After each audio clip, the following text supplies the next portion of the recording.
So people often don't know that the United States sponsored 2 successful experiments in employing artists in public service.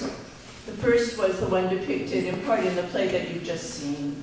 Like Martha said, 75 years ago, Congress passed legislation for the Works Progress Administration, that's what the WPA stands for, which was a federally funded jobs program that helped bring about the type of national recovery that the USA actually needs today.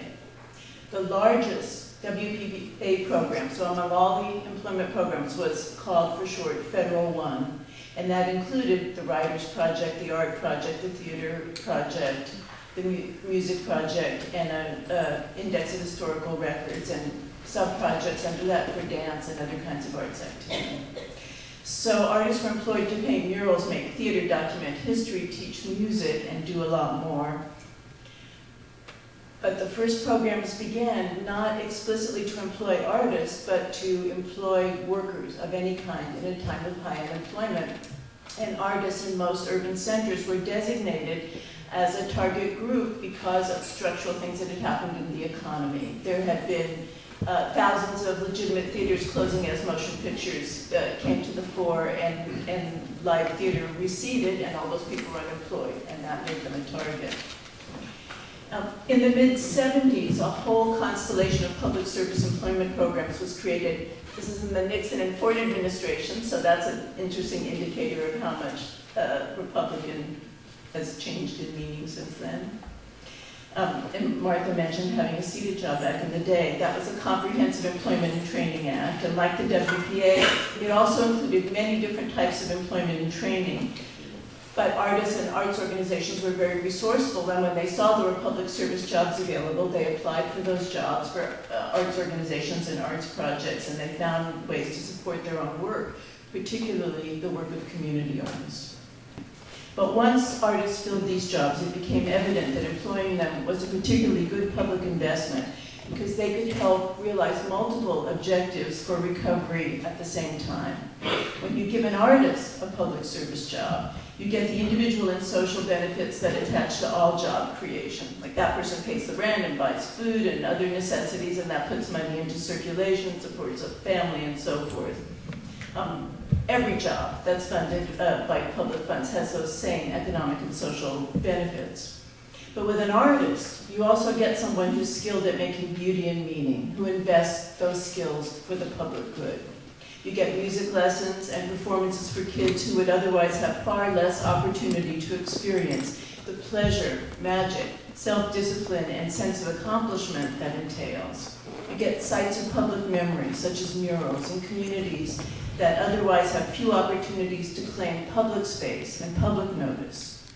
You get young mothers attending writing workshops that enable them to share their individual stories and see that their private troubles are actually public issues, enlarging their sense of belonging and cultural citizenship. You get elders and people coping with serious illness who would otherwise be parked in neglected and depressing environments, coming back to life through caring, creative attention. Many artists understood this in FDR's time, as they do in our own. At every moment of crisis in U.S. history, artists and cultural activists have been ready to place their gifts at the service of democratic public purpose.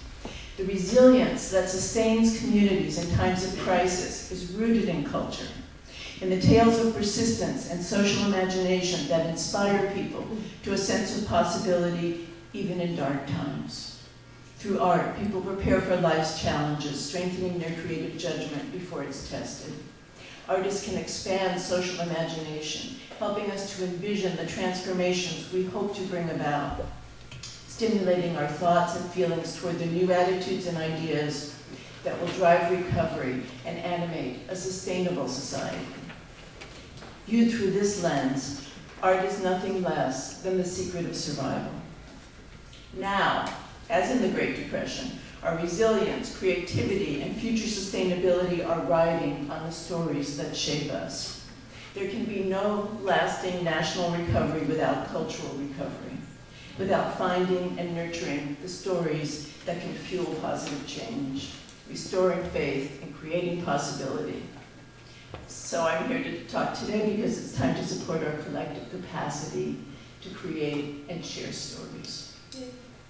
When we think about democracy, we tend to focus on the usual definitions of citizenship: entitlement to certain legal and civil rights and forms of democratic participation like voting in elections. But just as profound is cultural citizenship, an experience of meaningful belonging, participation, and mutual responsibility.